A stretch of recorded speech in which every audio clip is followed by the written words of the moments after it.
வணக்கம். விடுதலை ராஜேந்திரன். இந்தியாவில் மோடி ஆட்சி படுமோசமான சர்வாதிகாரத்தை நோக்கி சென்று கொண்டு இருக்கிறது என்று சர்வதேச ஆய்வு நிறுவனம் பகிரங்கமாக தனது 2024ஆம் ஆண்டு அறிக்கையில் வெளியிட்டு இருக்கிறது. ஸ்வீடன் நாட்டில் கோத்தன்பர்க் நகரை மையமாக கொண்டு இயங்கும் நிறுவனம் வி டம் இன்ஸ்டிடியூட் என்பதாகும். வி டம் என்பதனுடைய பொருள் வெரைட்டிஸ் ஆஃப் டெமோக்ரஸி.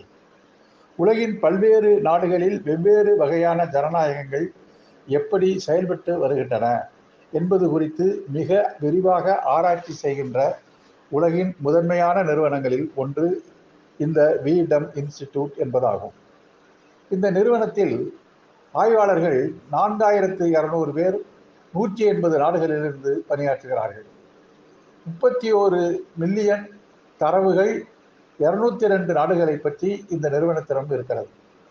1789 2023 வரை உள்ள தரவுகள் இதில் அடங்கி இருக்கின்றன.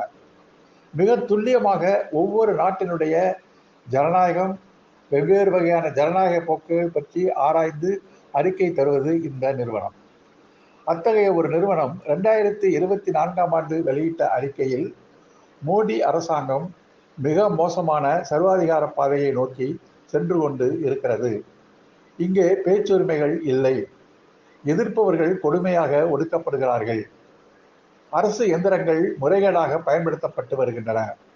3வது முறை இவர்கள் ஆட்சிக்கு வருகிறார்கள் என்று சொன்னால் இந்தியாவினுடைய நிலைமை மிக மிக மோசமான சர்வாதிகாரத்தை நோக்கி சென்றுவிடக்கூடிய ஆபத்துகள் இருக்கிறது. மைனாரிட்டி உரிமைகளோ சிவில் உரிமைகளோ அந்த ஆட்சியில் நிச்சயம் இருக்காது என்று எச்சரித்திருக்கிறது வி டெம்ஸ் நிறுவனம். மோடி ஆட்சிக்கு இதைவிட சரியான சான்றிதழ் கொடுக்கக்கூடிய நிறுவனம் வேறு ஒன்றும் இருக்க முடியாது. சிந்திப்போம். நன்றி, வணக்கம்.